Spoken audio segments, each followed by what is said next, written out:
세계의 철수작전이라고 불리는 덴케르크 철수작전은 제2차 세계대전에서 처칠의 리더십을 처음으로 시험대에 올린 역사적인 사건이었습니다.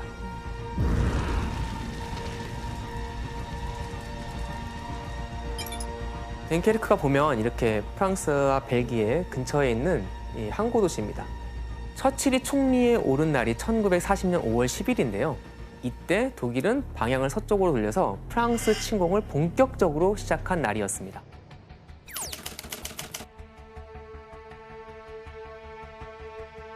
그때 독일군이요, 이 전격전이라고 그러는데 기갑부대를 앞세워서 프랑스와 독일 국경인 아르덴 숲을 통과합니다. 단번에 영불 해역까지 진격을 해버리게 된 겁니다. 프랑스 군이 약하지 않잖아요. 그리고 나름 유럽 최고의 육군을 가지고 있다고 자부했는데 막상 독일의 진격이 시작되자 독일 기갑부대에 맥없이 밀리는 형국이 되었습니다. 니키 씨 그때 당시에 기갑부대라는 게 어떤 거예요?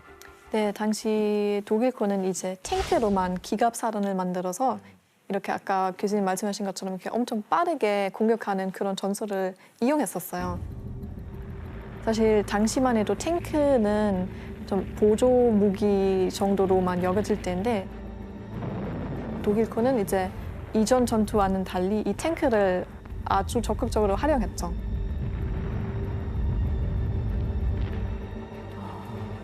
네, 맞습니다. 상황이 이렇게 되자 프랑스 북부 해안 덴케르크에 모여있는 약 40만 명의 연합군이 갑자기 포위되고 잘못하면 몰살될 위기까지 처하게 된 거죠. 처칠은 1940년 5월 20일에 덴케르크 철수작전을 진행하기로 마음을 먹게 됩니다. 하지만 성공 가능성이 그렇게 높지 않았어요. 그때 해군의 보고에 따르면 생환율을 한 10% 정도로 잡았다고 합니다. 상당히 어려운 작전이었던 거죠. 그런데 이 시기에 믿을 수 없는 일이 하나가 벌어집니다. 사실 지금까지도 제2차 세계대전의 가장 큰 미스테리로 남은 그 사건, 뭐였을까요? 미스테리라고요? 이렇게 해안으로 돌진하던 독일 기갑부대에 히틀러가 진격을 멈추라고 명령을 내립니다. 이게 40년 5월 24일의 일이었죠. 사실 되게 빠르게 진격을 해서 여기 있는 연합군이 포위돼 버렸잖아요. 사실 좀 더 밀어붙이면 되는데 이렇게 해안으로 돌진하던 독일 기갑부대에 히틀러가 진격을 멈추라고 명령을 내립니다. 그랬을까? 그러니까 일망타진할 수 있는 기회인데 왜 멈춘 거죠? 사실 히틀러가 왜 하필 이 시기에 진격을 멈추라고 명령했는가, 그 이유에 대해서는 지금도 여러 학자들의 추측과 설이 있습니다. 그러니까 군수물자 배급을 고려해 잠깐 기갑부대의 진격을 멈췄다는 그런 추측도 있고요. 또 히틀러가 독일군 선봉이 너무 갑작스럽게 빨리 멀리 진격을 해서 안전을 기하기에 좀 위험을 느꼈다는 얘기도 있습니다. 처칠 입장에서는 하늘이 도운 거네요? 맞죠.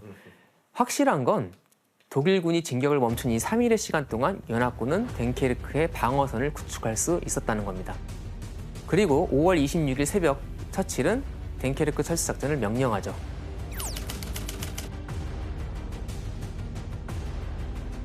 처칠이 덴케르크 철수작전을 결정한 이후 제일 먼저 한 일은 바로 배를 모으는 일이었습니다. 왜냐하면 덴케르크에 40만 명 가까운 연합군이 있는데 그 많은 수를 빨리 포송하려면 정말 많은 배가 필요하겠죠. 그래서 처칠이 선박 징발령을 내립니다. 그래서 영국의 선박이나 선박은 다 긁어 모으라고 명령을 내린 것이죠. 이 소식을 전해들은 영국 국민들은 적극적으로 지원에 나섭니다. 징발 대상이 된 화물선이나 어선은 물론이고 개인용 요트, 학교 실습선, 소형 선박들도 다 몰려와서 나중엔 영국 해군이 이제 그만 와달라고 만류할 정도로 이렇게 애를 쓸 정도였다고 합니다.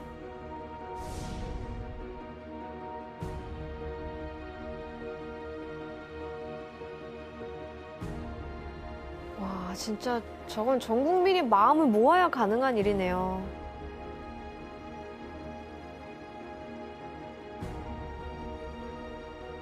와.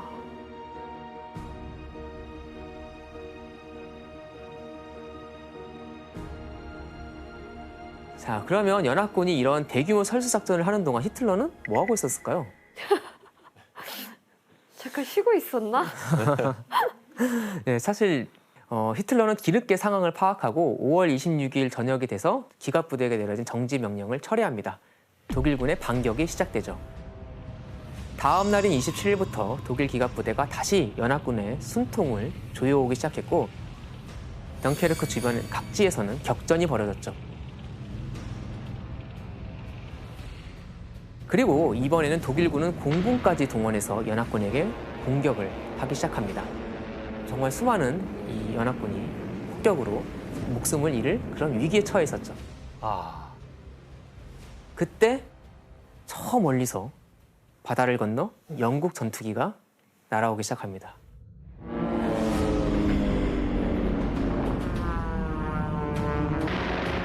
저 연료가 바닥날 때까지 싸우면서 밑에 있는 육군이 철수할 수 있게 시간을 벌어주었죠.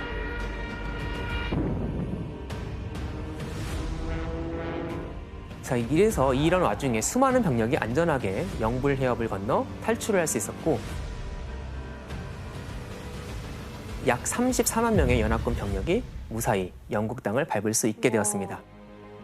33만 8천여 명을 소송했다고? 나 소름 돋아.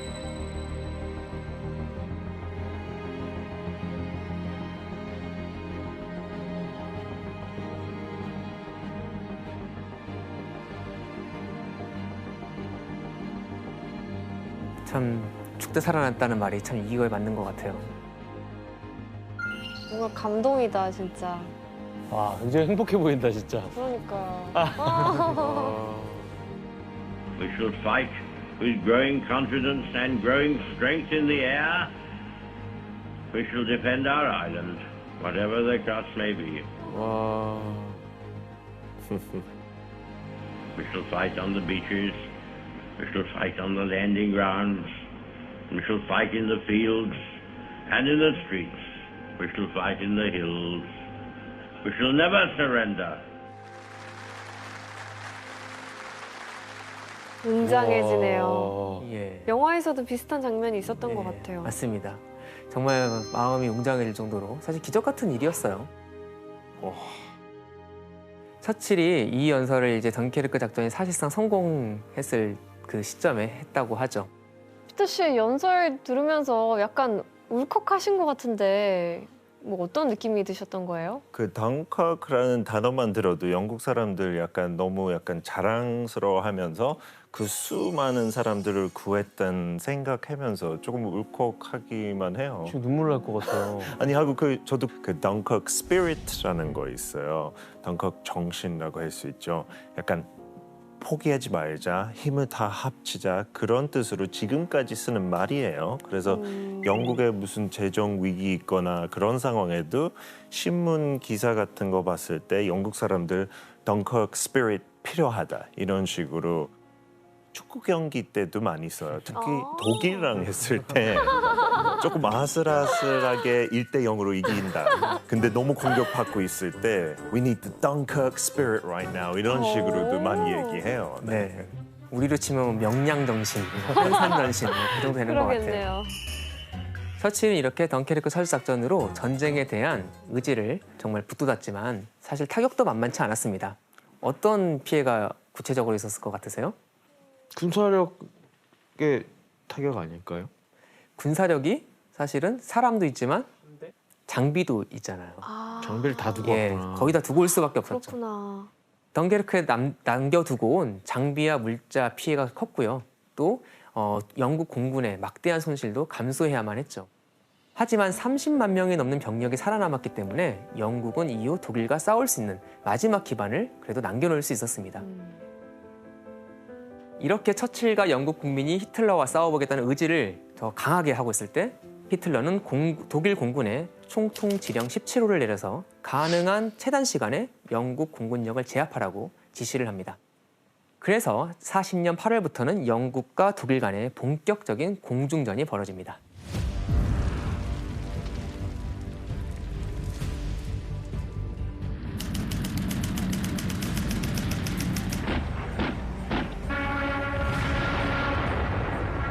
그리고 두 번째 단계는 8월 24일부터 9월 6일 사이에 벌어졌다고 보는데요. 이때 독일 공군은 런던 근교의 공군기지 그리고 비행장을 집중적으로 포격합니다. 이때 피해가 상당히 컸습니다. 영국 공군이 약 290대 정도를 상실했다고 봅니다.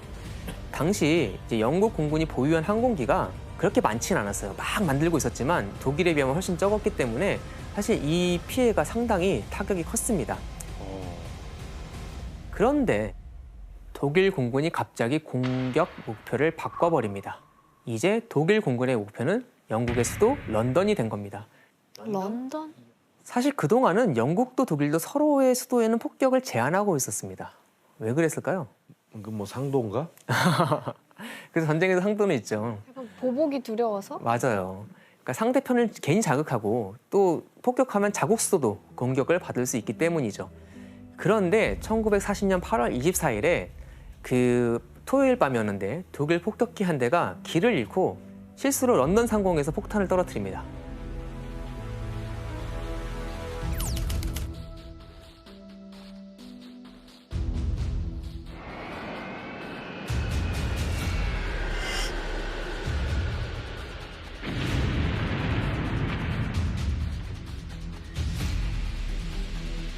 이 소식을 듣고 서칠이 엄청 격분해져.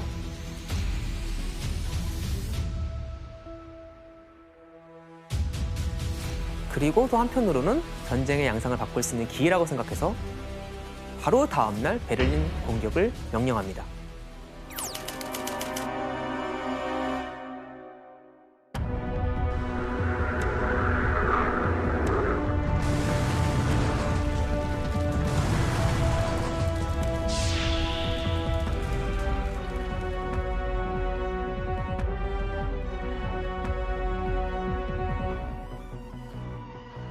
Er tut es nicht deshalb, weil diese Luftschiffe besonders wirkungsvoll sind, sondern weil seine Luftwaffe beim Tag nicht über deutsches Land kann.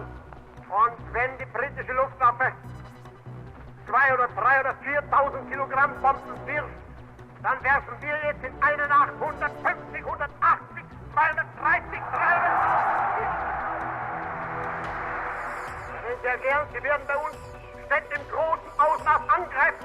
Wir werden Ihre Städte ausradieren. Wir werden diesen Nachtpiraten das Handwerk legen, so wahr uns Gott helfe.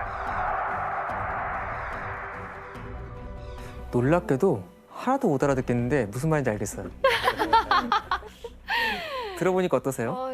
이제 화 많이 나셨네. 끝장내자는 거네요. 네, 되게 쓰는 단어들이 엄청 극단적인 단어들이에요. 아, 그래요. 그냥 아예 없애버린다고 막 이런 단어들 쓰고 정말 그냥 분노가 그대로 느껴져요. 네. 이런 히틀러의 경고대로 9월 7일부터 독일 공군의 타깃은 런던이 됩니다. 약 2달간에 걸쳐서 독일 공군은 밤낮을 가리지 않고 런던에 폭격을 퍼붓기 시작합니다.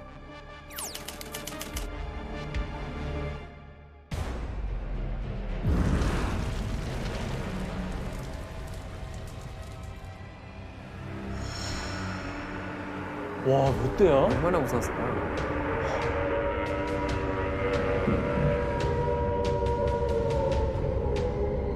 근데 되게 침착하다, 사람들이.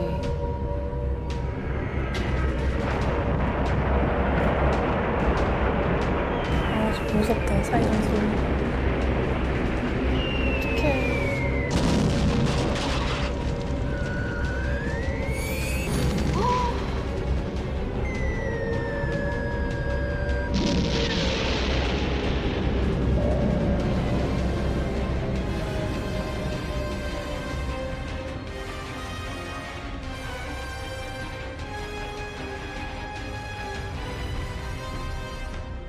당시 상황을 보니까 어떠세요? 도시를 완전히 파괴시키려고 한 거네요. 네. 다른 곳도 아니라 수도가 저렇게 거의 2달 가까이 밤낮으로 폭격을 당했으니까 정말 그 피해는 말로 닿을 수가 없었겠죠. 이때가 본토 항공전 중에서 가장 치열했던 그리고 영국 입장에서 가장 어려웠던 어두웠던 그런 때인 것 같습니다. 근데 히틀러가 런던 공습을 한 게 그러니까 단순히 이렇게 베를린이 공격을 당해서 그렇게 한 거예요? 히틀러의 계획은 이랬습니다. 사실 우리 생각에 그 영불 해협이 34km밖에 안 돼요.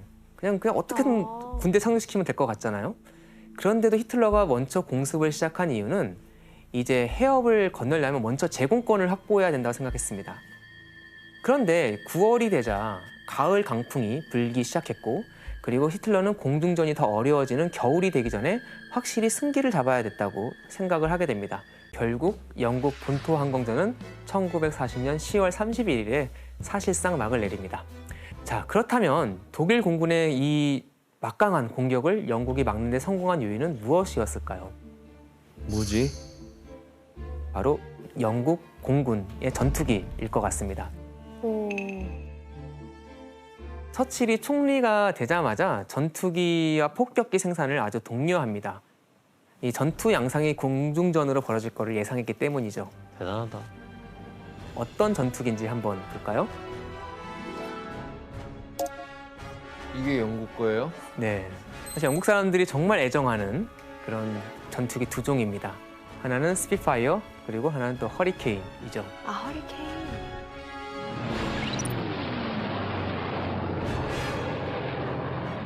이야.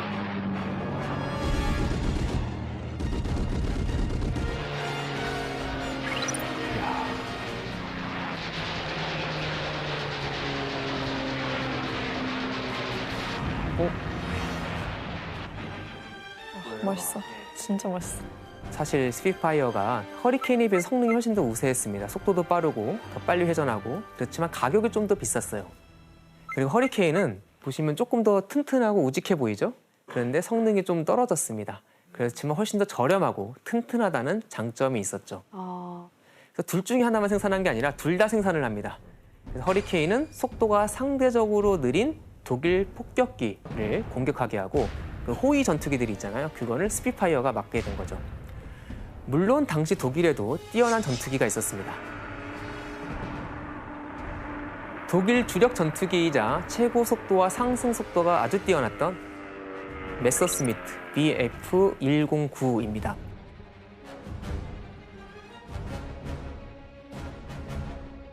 이게 왜 더 우월하죠? 이제 지금부터 설명을 좀 해볼게요. 사실 객관적인 스펙은 조금 더 스피파이어보다 난 점도 있어요. 왜냐하면 속도가 더 빨랐어요. 영국 스피파이어 속도보다 메서스미트가 더 빨랐는데 공중에서 스피파이어가 더 빨리 돌았습니다. 그리고 회전 반경도 더 적었습니다. 그래서 막상 이 도그 파이트라고 그러는데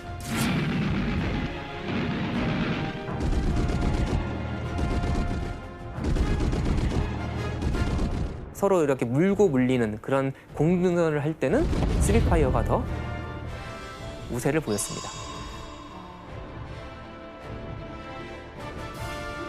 무엇보다 독일 전투기는 해협을 건너와야 했기 때문에 연료가 부족하고 또 싸울 수 있는 시간도 제한돼 있어요.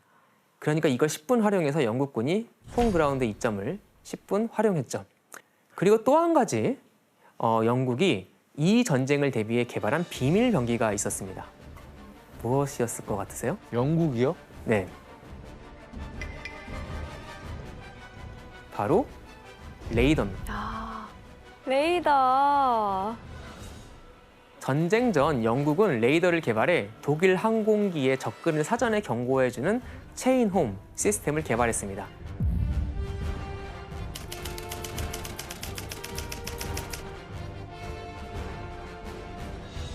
이 레이더 탑이 한 160km 정도 떨어진 그 거리에 있는 항공기들을 탐지할 수가 있었고, 적의 항공기를 탐지하고 상부에 보고하는데 수분이 걸리지 않았다고 합니다. 실제 전투가 벌어지면 어떻게 되냐면 독일 전투기가 영국 영공을 넘어온다. 그러면 거의 예의 없이 유리한 위치에 영국 전투기가 기다리고 있었습니다. 오. 신기했겠다. 아니 뭐지? 상대방이 어딘지 다 알고 싸우는 거네. 그렇죠.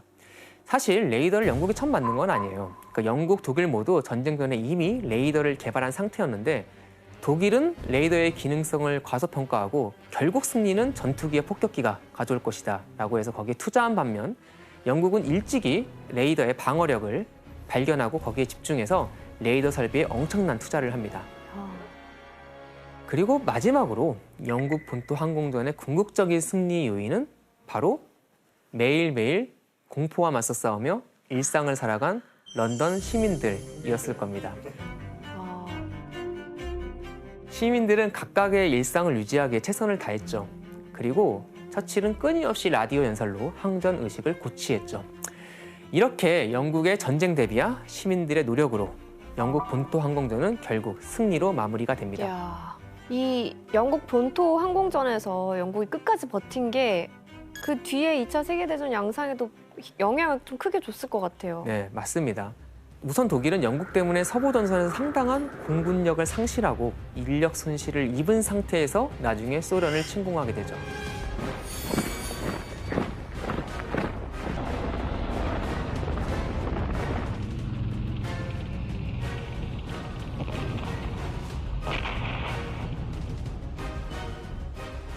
이렇게 런던은 끈질기게 히틀러에 맞서 버텼지만 처칠이 이 전쟁에서 최종적으로 히틀러를 이기기 위해 꼭 필요하다고 생각한 것이 있었습니다. 이겨야하려면 동맹? 네. 누구랑? 미국? 예, 맞습니다. 바로 미국의 참전이었습니다. 처칠은 애초부터 미국에 참전을 해야지 승리를 가져올 수 있다고 믿었고 그렇기 때문에 물불을 가리지 않고 정말 미국에 호소를 합니다.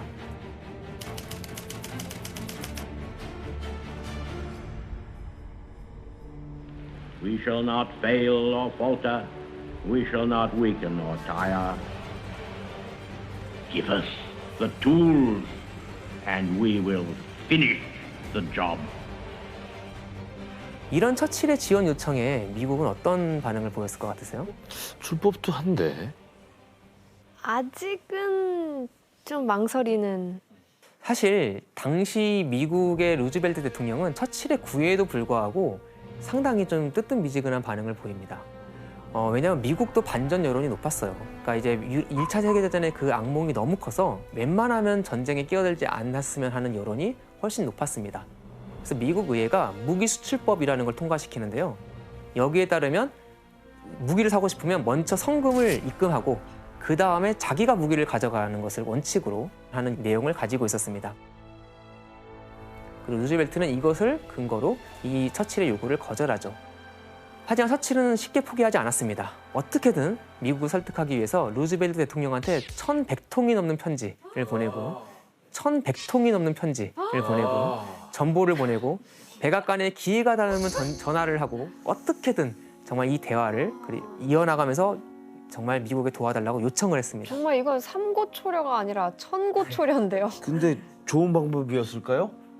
나중에 안 읽었을 것 같아요. 아니, 우리 천통을 어떻게 읽어? 사실 이게 처칠도 되게 힘들었어요. 그래서 나중에 뭐라고 회상했냐면 사랑에 빠진 어떤 사람도 내가 프랭클린에게 한 만큼 세심하게 애인의 변덕을 맞추지 못했을 거다 라고 이렇게 회상을 했었습니다. 누가 천통의 편지를 쓰겠어요.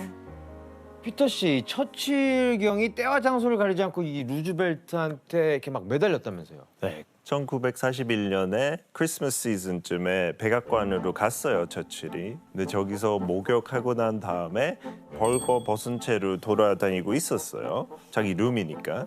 근데 루즈벨트가 그때 녹독하면서 들어왔다가 벌거벗었으니까 죄송하고 빨리 나가려고 했는데 처칠이 아니 이거 대통령 가가 이거 다 보고 내가 숨긴 거 하나도 없다. 나 약간 믿을 수 있다는 의미로 그래서 루즈벨트 되게 재밌게 웃어줬대요. 그래서 그래도 보시라고 이렇게 그렇죠. 네. 나쁘지 않은 방법인 것 같아요. 네. 나라를 살리려면 뭘 못하겠습니까? 이런 처칠의 끈질긴 구애에 루즈벨트 대통령은 미국 의회를 설득해서 무기대여법을 통과시킵니다. 이 법안이 마련되면서 영국은 310억 달러어치 무기를 미국으로부터 공급받을 수 있었고 말 그대로 급한 불을 끄게 됩니다. 처칠의 구애가 통했네요. 네. 그리고 1941년 8월 처칠과 미국의 루즈벨트 대통령은 영국 군함 프린스 오브 웨일즈호에서 만나 양국의 공동 목표와 전후 질서에 대해 합의를 이루게 됩니다. 이렇게 2차 세계대전에서 목표를 향해 불도저처럼 밀어붙이는 처칠 모습 때문에 당시 처칠에게 별명이 하나 생겼습니다. 불도저? 어떤 별명일까요? 불독. 요즘에 너무 빨리 맞춰가지고 좀 재미가 없어요. 맞아요? 예, 맞습니다. 그림을 한번 보실까요? 선대. 이 왼쪽 그림은 1940년에 시드니 스트럽이라는 만평가가 데일리 익스프레스에 게재한 그런 그림인데요. 처칠을 영국을 지키는 불독으로 표현을 했죠. 그래서 이 만평 이후에 처칠을 불독으로 묘사하는 게 일종의 그 관행이 됐습니다. 그 오른쪽은 미국에서 나온 포스터인데요. 1942년에 그 포스터의 헤드라인이 홀딩 더 라인, 그러니까 정말 물러서지 않는다 그런 뜻이죠. 그 여담으로 그 영국의 그 처칠 인슈어런스 있잖아요. 지금까지죠. 네, 처칠 인슈어런스 자동차 보험회사가 있는데 그 상징이 처칠처럼 생긴 개예요. 마스코트가 불독인데 끄떡거리는 거 있잖아요. 네, 그거예요. 차에 항상 이렇게. 그래서 영국 그 어린애들은 처칠 그러면 불독 이름인 줄 알고 그러기도 근데 합니다. 근데 이거 처칠 경도 알 거 아니에요. 네네네. 자기를 불독을 표현하고 있고 그거에 대해서 뭐 어떻게 생각해요? 근데 영국의 그 불독은 처칠 전부터 해도 끈기 있고 약간 고집 좀 센 캐릭터를 뜻하는 거예요. 그래서 처칠은 싫어하는 것보다 이거 좀 즐겼던 것 같아요. 이거 어쨌든 이게 비하한 게 아닌 거네요. 그렇죠. 약간 좋게 평가하고 또 외모도 조금 불독처럼 생겼잖아요. 그래서 그것도 인정하긴 했던 것 같아요. 네. 그리고 여기에 결정적인 한 사건이 일어나면서 미국이 이제 2차 세계대전에 참전하게 됩니다. 와우. 진주만. 네, 맞습니다. 바로 진주만 공습이었죠. 1941년 12월 7일 일본이 선전포고도 없이 미국의 하와이에 있는 진주만을 기습 공격했고 분노한 미국은 이를 계기로 중립을 깨고 제2차 세계대전에 참전하게 됩니다. 너무 많이 들어서 이제 네. 진주만이 여기 진주에 있는 것 같아요. 이제 정말 우리나라 지명처럼 그렇게 느껴지시죠? 자, 바로 처칠이 2차 세계대전에서 연합군이 승리하게 될 거라고 확신하게 된 순간이 바로 이때였죠.